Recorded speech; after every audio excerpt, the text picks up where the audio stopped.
Dear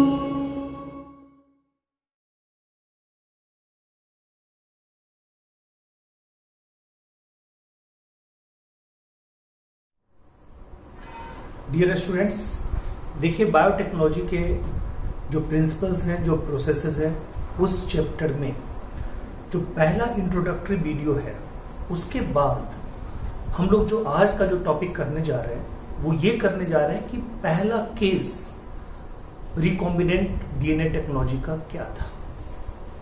तो कल जो हमने बताया था आपको, कल पूरे इंट्रोडक्टरी पार्ट में हमने सारा कुछ आपको बताया था।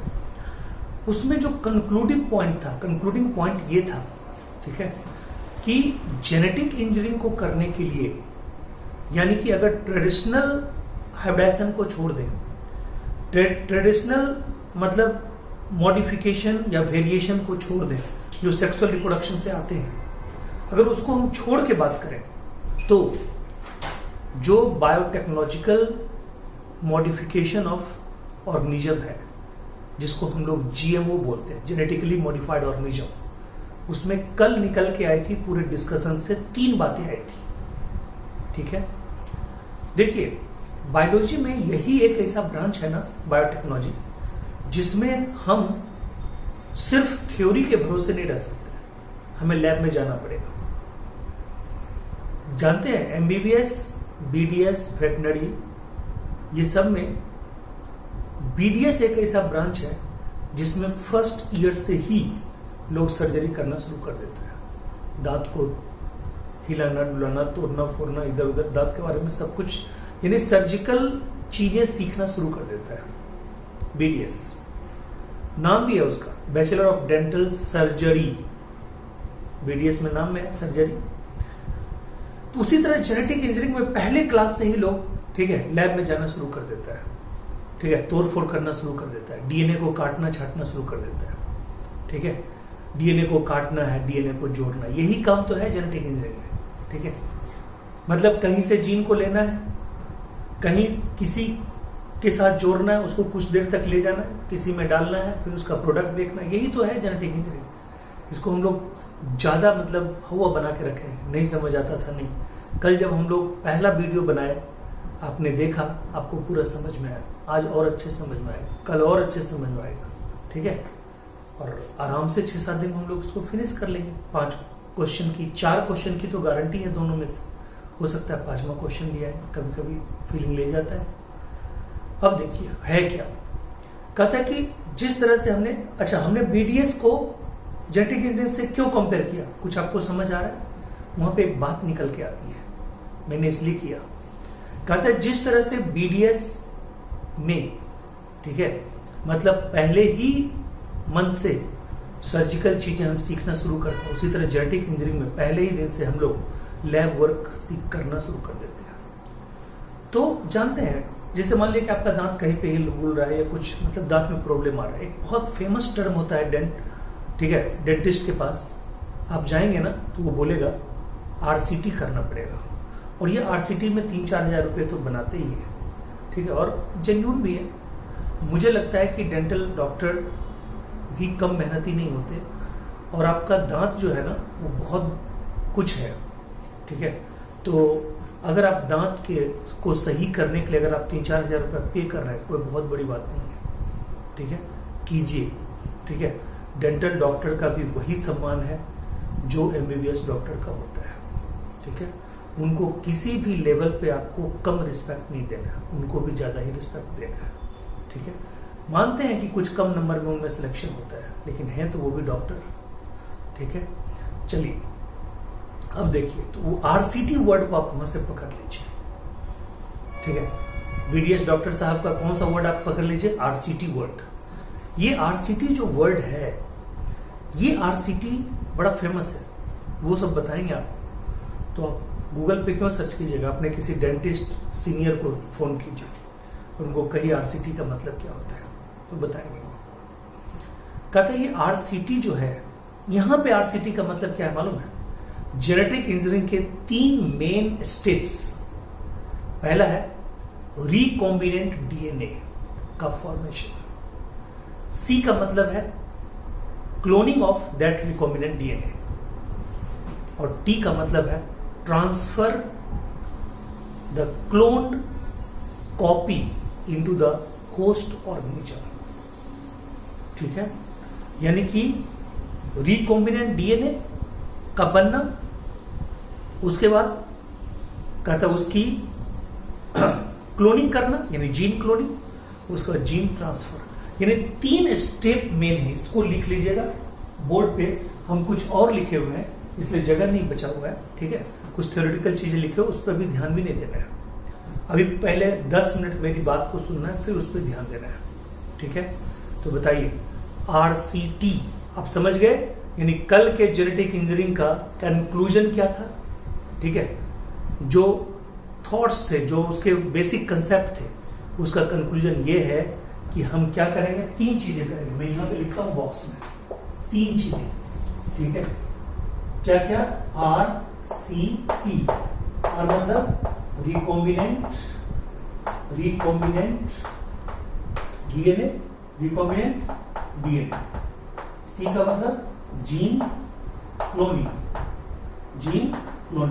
और टी का मतलब जीन ट्रांसफर। ठीक है जी, यही हम करें, यही तो है कंक्लूजन, कल का यही कंक्लूजन है। ठीक है, कंक्लूजन यही है, तो इसको आप जरूर नोट में लिख लीजिएगा। अब देखिए इसी के राह पे हम चलते हैं। पहला, रिकॉम्बिनेंट डीएनए का बनना, यानी आज हम लोग चल रहे हैं कि रिकॉम्बिनेंट डीएनए का बनना। ठीक है, फिर जीन क्लोनिंग होगा, जीन ट्रांसफर होगा, बारी बारी से होगा। पहले रिकॉम्बिनेंट डीएनए का पूरा कंसेप्ट देखते हैं। इस पे काम करने वाला जो पहला साइंटिस्ट था, पेयर जो था, ठीक है, साइंटिस्ट का जो पेयर था, साइंटिस्ट का जो कपल था, वो था कोहेन साहब थे और Boyer, Stanley Cohen and Herbert Boyer. ठीक है, ये दोनों ने मिलके 1972 में ये फर्स्ट केस किया, अंजाम दिया रिकॉम्बिनेंट डीएनए बनाने का। उन्होंने किया क्या, देखिए उन्होंने क्या किया। हम लोग पहले इसको थ्योरेटिकली समझे, फिर प्रैक्टिकली एक एक चीज पे जाएंगे कि रिकॉम्बिनेंट डीएनए में क्या क्या चीज यूज होता है, सब कुछ देखेंगे। पहले तो ये आप समझिए कि इसके लिए उन्होंने क्या किया।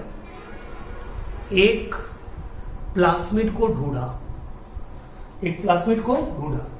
इन्होंने एक प्लास्मिड को ढूंढा। ठीक है, मैं आपको इसी में बताऊंगा।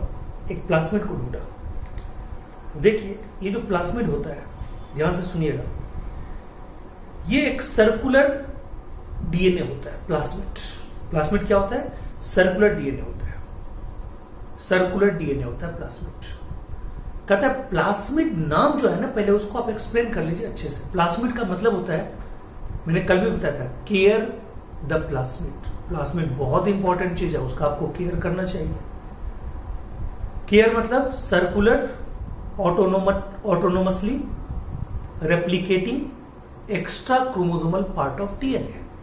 यानी कोई बैक्टीरिया है, उसका जो न्यूक्लियोइड है, जिसको जीनोफोर बोलते हैं, जिसको इंसिपिएंट न्यूक्लियस बोलते हैं, वहां पे जो डीएनए है, उस डीएनए को बोलते हैं क्रोमोसोमल डीएनए। और उसको, उस एरिया को छोड़ के बाकी जहां पे भी होगा डीएनए, उसको बोलते हैं extra chromosomal part of DNA, extra nuclear part of DNA. That is called plasmid. वो प्लास्मी एक्चुअली में इस तरह का है।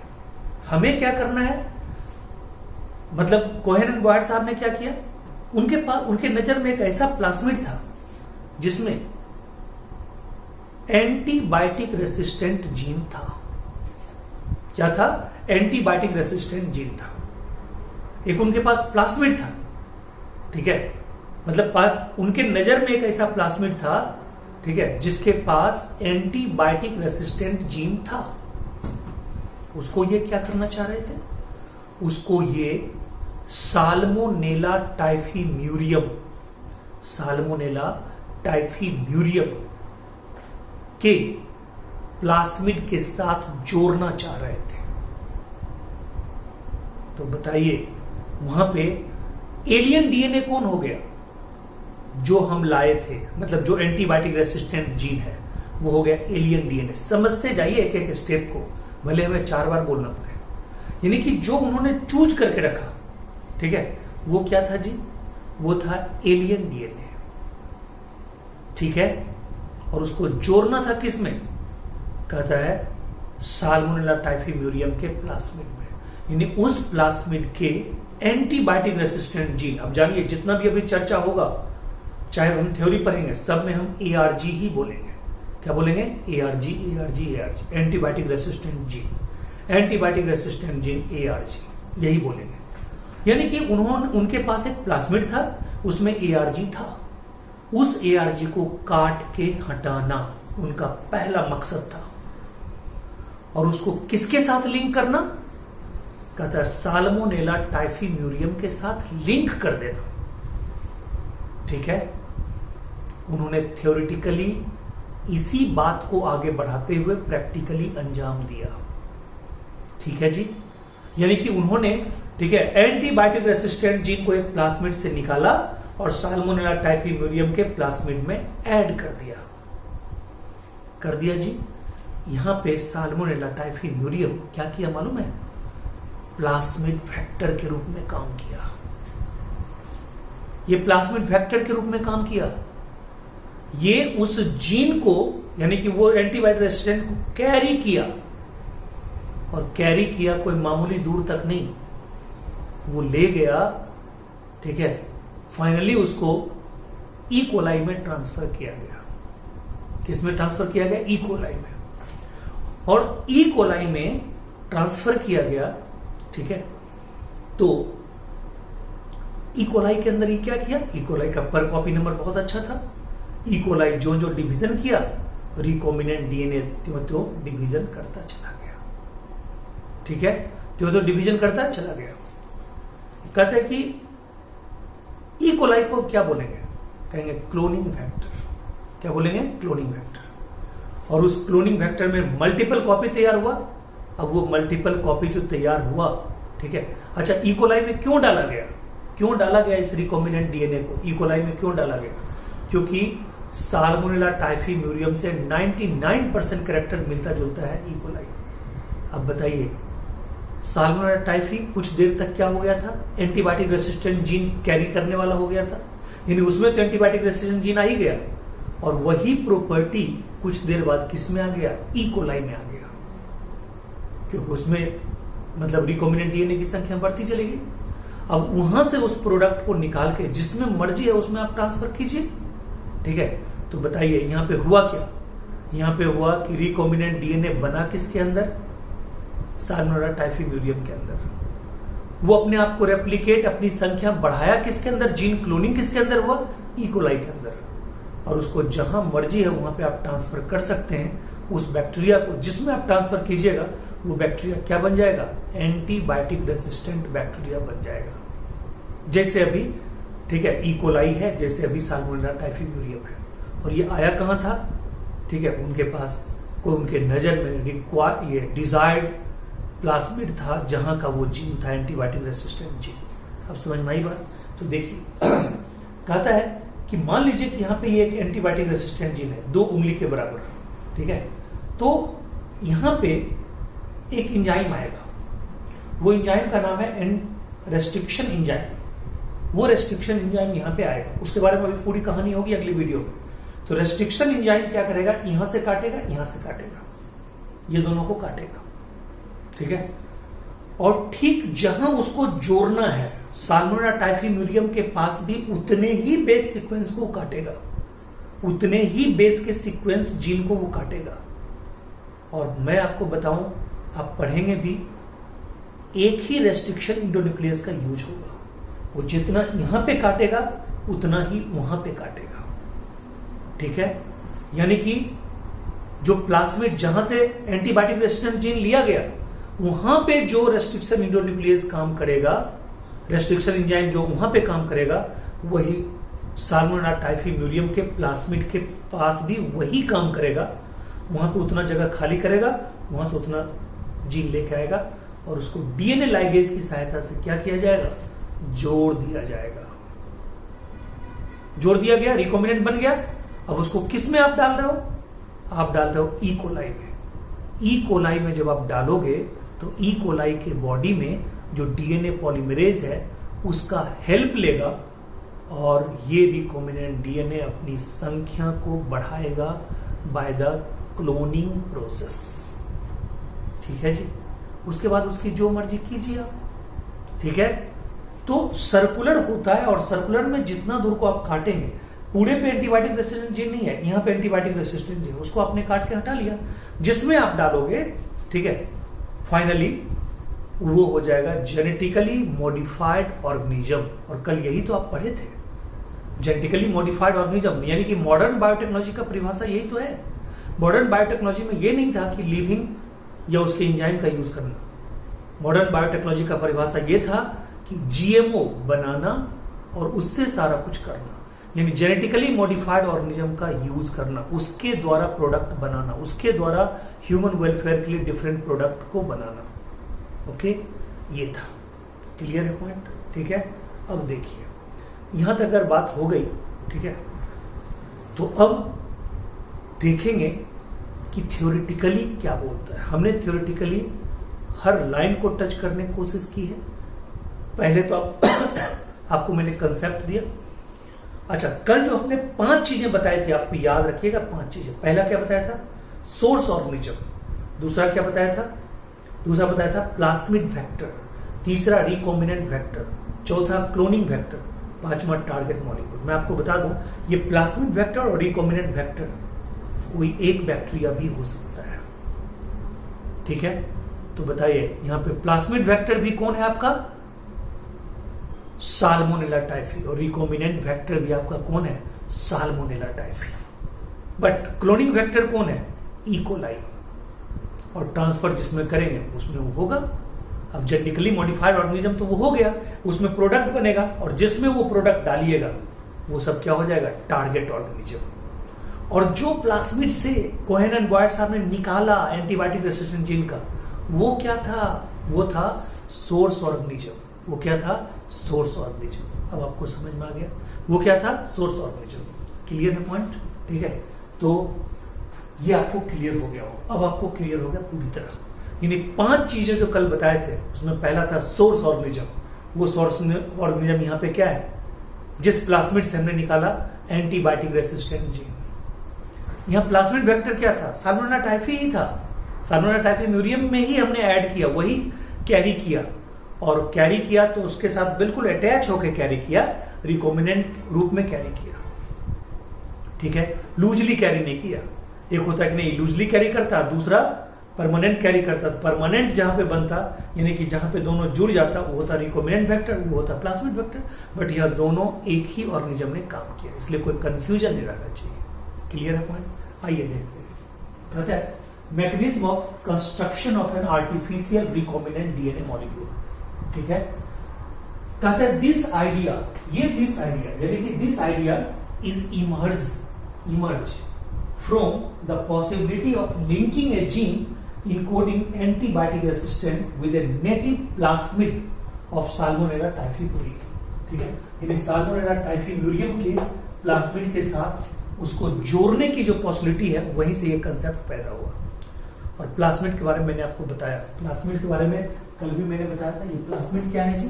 कहता है ये प्लास्मिड, ठीक है, ये केयर है। ये क्या है? केयर। केयर का मतलब, ठीक है, क्या बोलेंगे? सर्कुलर, ठीक है, ऑटोनोमसली, ठीक है, केयर ऑटोनोमसली, रेप्लिकेटिंग, ठीक है, रेप्लिकेटिंग, ठीक है, extra chromosomal part of DNA. Extra chromosomal part of DNA, यही तो है, extra chromosomal part of DNA. ठीक है जी। अब आइए, कहता है इमर्ज, ये हो गया। कहता है स्टेनले कोहेन, याद रखिएगा, स्टेनले कोहेन एंड हर्बर्ट, ठीक है, Boyer. Stanley Cohen and Herbert Boyer, याद रखिएगा।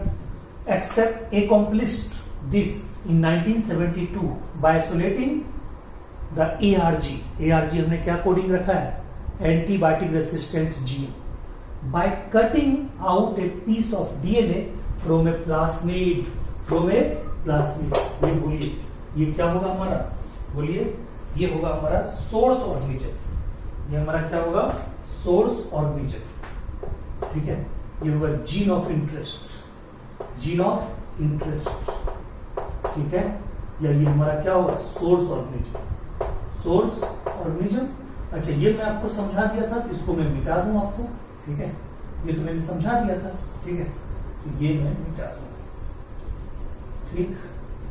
अब देखिए सोर्स ऑर्गेनिज्म, क्लियर, ठीक है, which was, ठीक है, responsible for conferring antibiotic resistance, okay, उस प्लाज्मिड को लिया गया, ठीक है। उस प्लाज्मिड से क्या किया इन्होंने, निकाल लिया, कट कर लिया, कटिंग किया। तो कटिंग जो किए होंगे किसका यूज किए होंगे, ठीक है, देखिए वही रेस्ट्रिक्शन एंजाइम का, ये लीजिए, the cutting of DNA at a specific location become possible with a discovery of the so called molecular scissor restriction enzyme, ठीक है। कहता है the cut piece of DNA was then linked with plasmid DNA, ठीक है।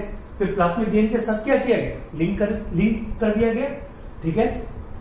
और कहता है plasmid DNA के साथ लिंक किया गया, ये प्लाज्मिड डीएनए यही तो है, ये किसका प्लाज्मिड डीएनए है, वो उससे निकाला गया, इसको लिंक किससे किया गया, साल्मोनेला टाइफी म्यूरियम के प्लाज्मिड के साथ, ठीक है। ये प्लाज्मिड डीएनए मतलब साल्मोनेला टाइफी म्यूरियम का प्लाज्मिड, कंफ्यूज मत करना, ठीक है।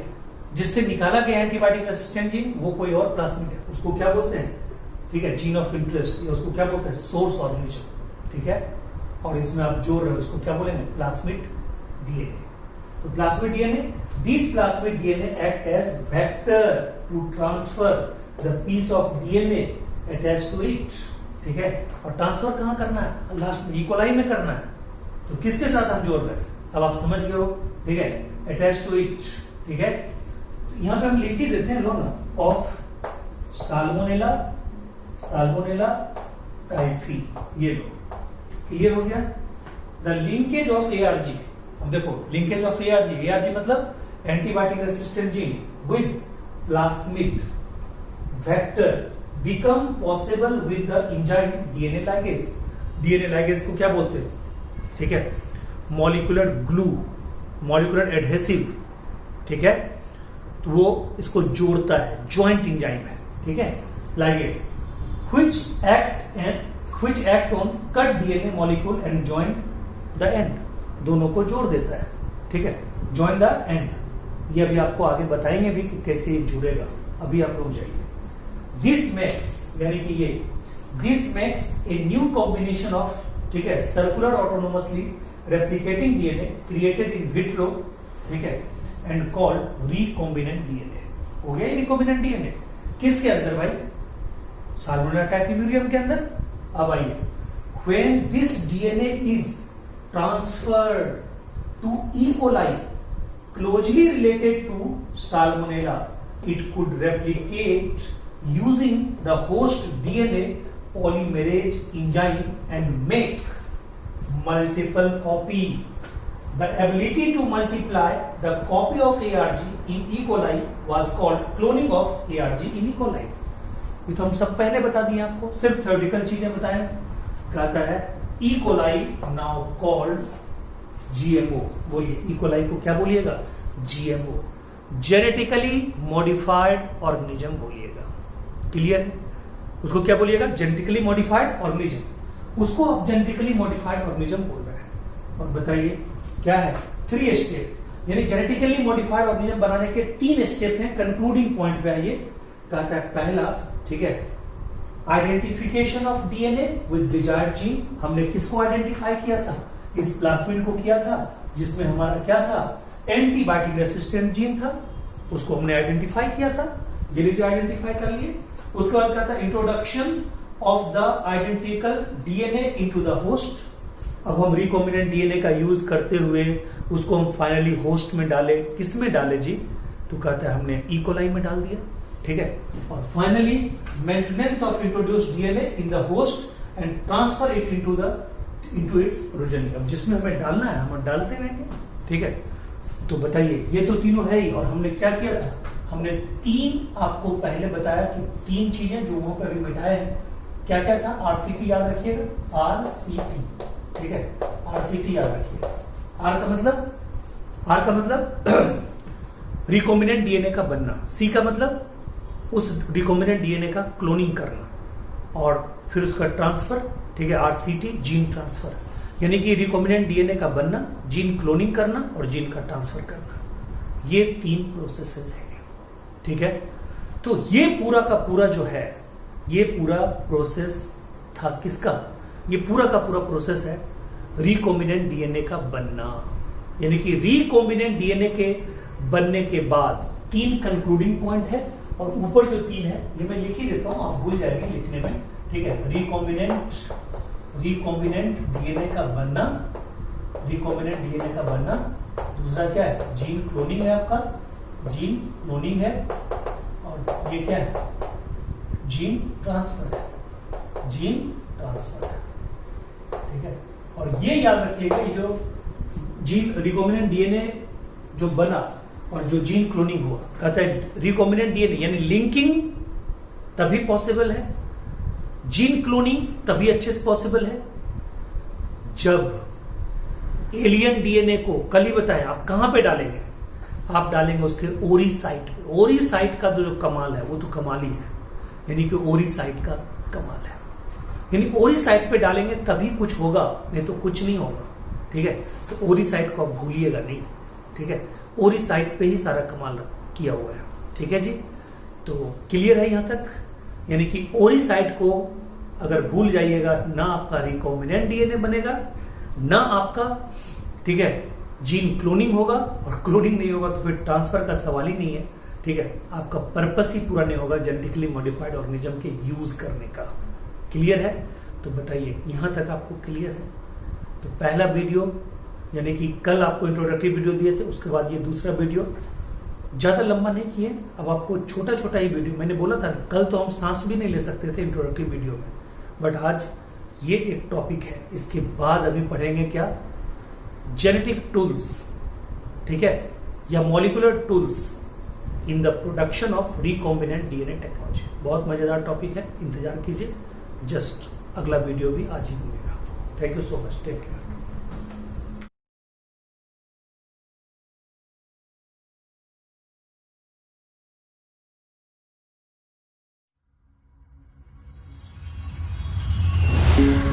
Thank you.